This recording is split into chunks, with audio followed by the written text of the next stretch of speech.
Is a wonderful Friday night because I don't have to work and almost Saturday morning. It's pretty late, so I don't know what I'm going to get as a response here, but I wanted to throw it out. I was on live on Facebook and Instagram as well. You can find me at those platforms under the same name, Vincent Alfonzo Jamal.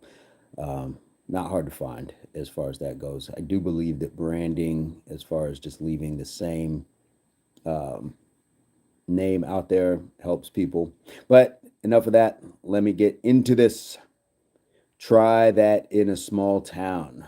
Jason Aldean, if I'm pronouncing his name right, had a song that came out recently, or at least a video, and I thought it was an interesting topic to talk about. So wanted to hop on, talk about it, see if some people wanted to join into the chat, have a little discussion about it, and go from there. Maybe I should have changed the title so it draws more people in, but that's okay. I'm just going to talk and go from there.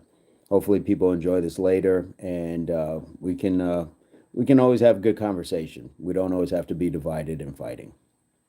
Try That in a Small Town is a song that came out, um, and the video was filmed in front of a courthouse where a lynching took place. And I believe a friend of mine, Mark Allen Wall, said the name was Henry Choate, if I'm not mistaken. I didn't do much research on it. I have only read the lyrics. This will be the third time now. I've seen the video once, didn't turn the music on. So yeah, let's get into this. Try that in a small town. Sucker punch somebody on a sidewalk, carjack an old lady at a red light, pull a gun on the owner of a liquor store. You think that's cool? Well, act a fool if you like. Now, I have no problem with that.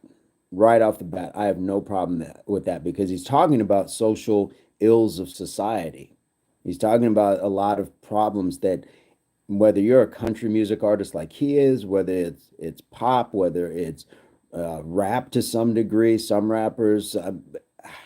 I think anybody can look at that and say, because the sucker punch somebody on a sidewalk comes from the knockout game, and that's probably about 10 years old now. But there was a point in time where young people were just walking down the sidewalk and they would just dare each other to just knock somebody out, not like another person that they knew or something like that. You're talking about, your father coming home from work at any age. Let's make no mistake, we're not talking about like a man in, his 30s or 40s or something. There were people, older people, getting punched and things like that.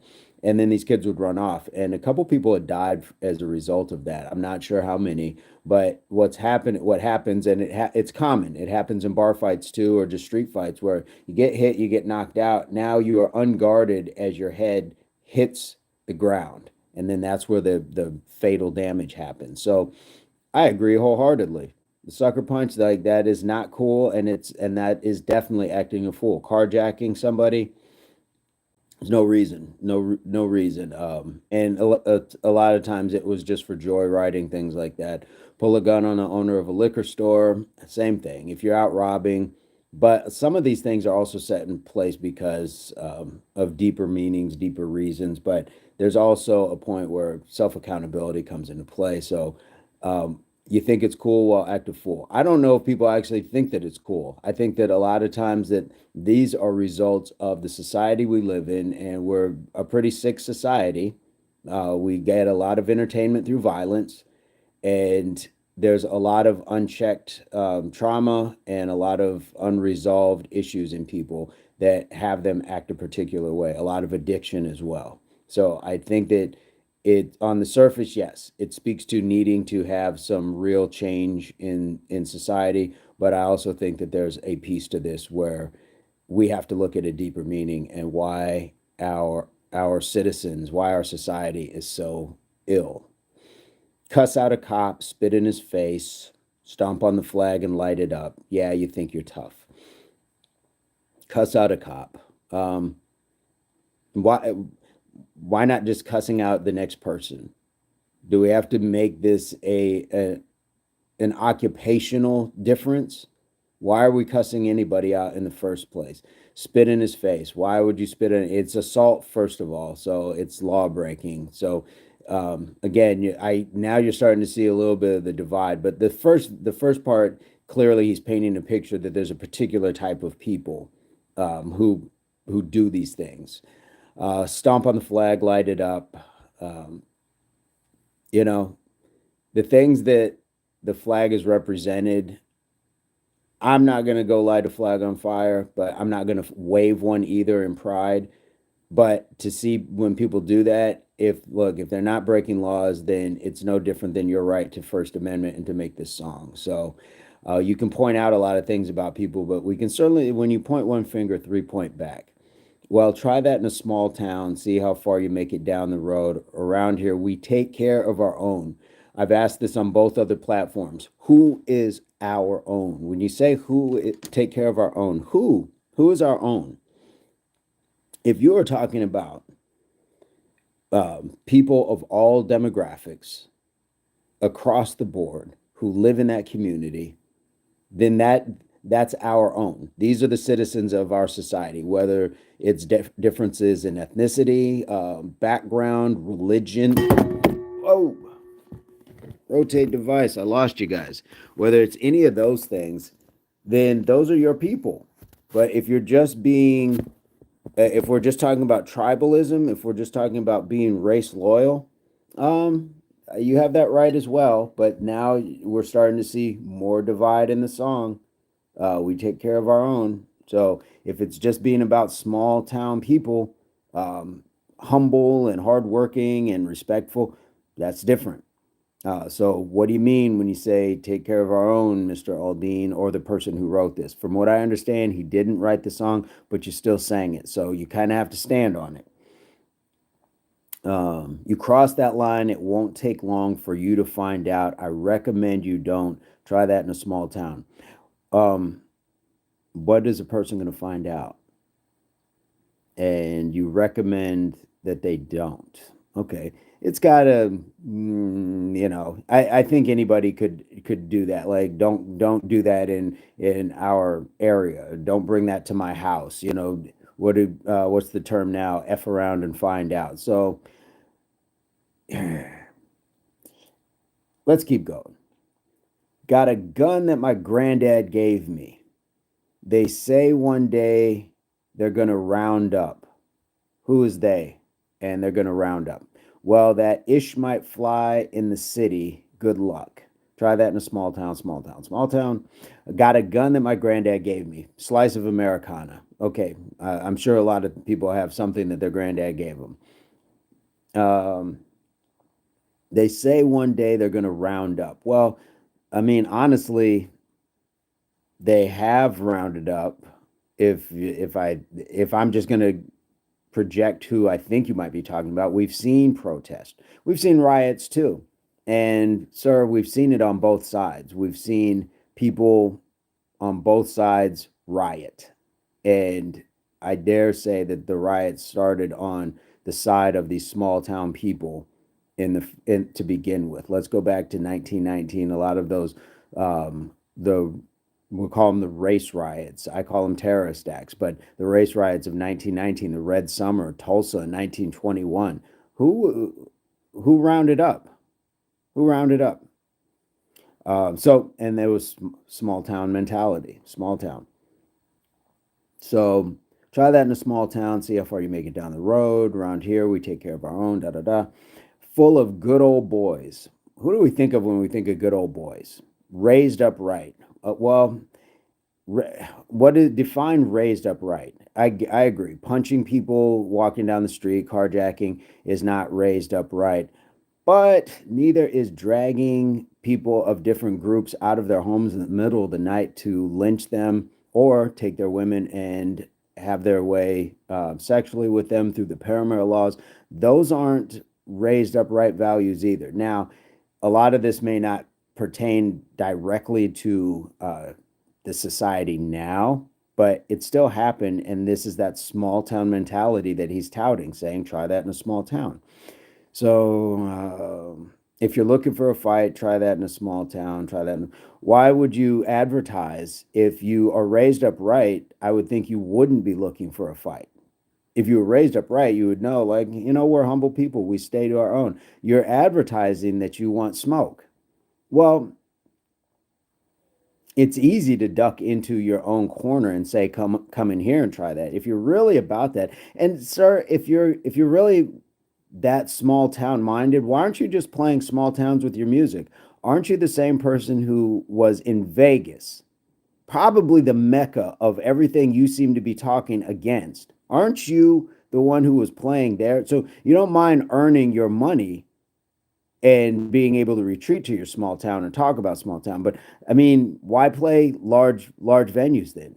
Play the small towns where the people that adhere to those values, that have their granddad's gun, all the good old boys. Why not just play there?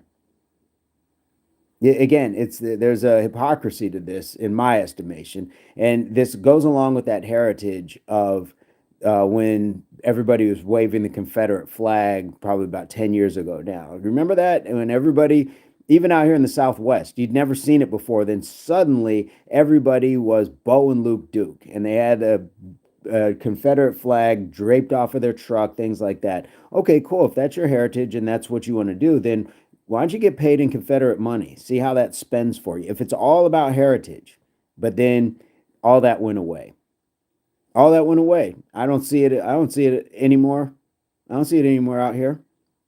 Maybe someplace down south, all of that stuff, but it still speaks to how crazy it is that we're in this day and age and there are still sundown towns. For those who don't know, the sundown town is where people of color should not be found after it gets dark, or they are in serious jeopardy of their well-being or their lives, their very lives.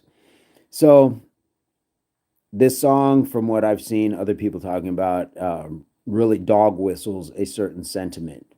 And you can point fingers back and say, well, what about, hip hop? What about blah, blah, blah? Yes, but none of that. If you have such a problem with what that talks about, those topic matters and that sort of stuff in hip hop, then why would you make an equally egregious song of a different magnitude? Why not just do better? Why not go back to the top? Sucker punch somebody in a sidewalk, carjack an old lady at a red light, pull a gun on the owner of a liquor store. You think it's cool? Well, act a fool if you like. Why not continue that same message and saying we have problems in the society, we need to fix them collectively? Why not just say that? Why go to the points where it's try that here in a small town? Why would you want your small town to even be on the map? If it's small town, you want to live that quiet life. And I dare say, even people in big cities, to some level, we want peace and quiet. Some of that small town value is great, but then again, you're enjoying through your small town, in your small town, the amenities that sometimes the large city, brings. Like, this is not an Amish guy who's saying this. This is a guy who's traveled possibly the world, and I would think at this point knows better.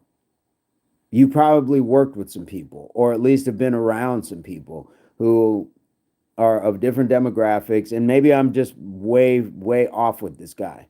Somebody had told me he was raised in a very racist Macon, Georgia. Maybe that's part of it. Don't know. Never met the man. But if you can put this song out, you are not above being um, spoken about. Let me put it that way. I did not, like I said, I didn't watch the video. I just have the lyrics. Well, no, let me take that back. I watched the video, but not with the sound on. And I'm a fan of country, the old era, when they called it honky tonk or whatever. Johnny Cash, Conway Twitty, Dolly Parton, Charlie Pride. I like that stuff. It lost me probably after that into the 80s, definitely in the 90s. No shade to the artists that really got famous in the early 90s and stuff, but it was where I lost a lot of music, where it felt like everything was just becoming mainstream and it started to sound alike, and it just wasn't appealing. So I'm all for First Amendment rights. I'm all for this man to be able to say what he likes, but because I don't want to be censored myself. But I also think when you have a large platform, when you have a large following, when you have the ability to reach millions and through the news, things like this, speak better. Just speak better. This song didn't have to be made, and it certainly didn't need to be shot in front of a historical spot of such negative magnitude. I made the point, and maybe it's a little bit off, but it's kind of like making a video or a song about, I don't know, like dating or something like that, and doing it at the site of like where Brock Turner was accused of sexually assaulting the woman. Maybe he was convicted. I forget. But there's just certain things, they don't go hand in hand. And maybe it's not even a song. Maybe it's just talking feminism or something like that. It's a bad look. It's in bad form. That's just my two cents on it. Maybe somebody's gonna have something different, but what are your thoughts on this? What's your ace up the sleeve? What's your advice, comment, experience? I'm not gonna stay on here too long. I've been talking for about what 16 minutes now, 16. So I'm gonna hop off, but I just wanted to, share my thoughts, guys. If you like the content, as always, please hit the like. Even if you dislike, I won't be mad at you. Leave a comment, leave something constructive that we all can kind of work off of. If you have some knowledge to impart about this man, or something like that. But if you just get on and call me, I don't know, Don King or something like that, it gets nowhere. So juvenile name calling and things like that, we've all done it, we've all heard it, but let's get beyond it. Let's have real talk so we can understand where each other are at, and we can build bridges that way. We can close gaps even from a small town to a large city, and vice versa. So guys, I'm going to leave it at that. Feel free, as always, please hit the subscribe, all that good stuff. You can follow me Instagram, Facebook, under the same name, Vincent Alfonzo Jamal. And I think I'm going to wrap it up for the night. You guys have a fantastic one. If you know me, peace, love, unity, solidarity. Now, how do I end this thing?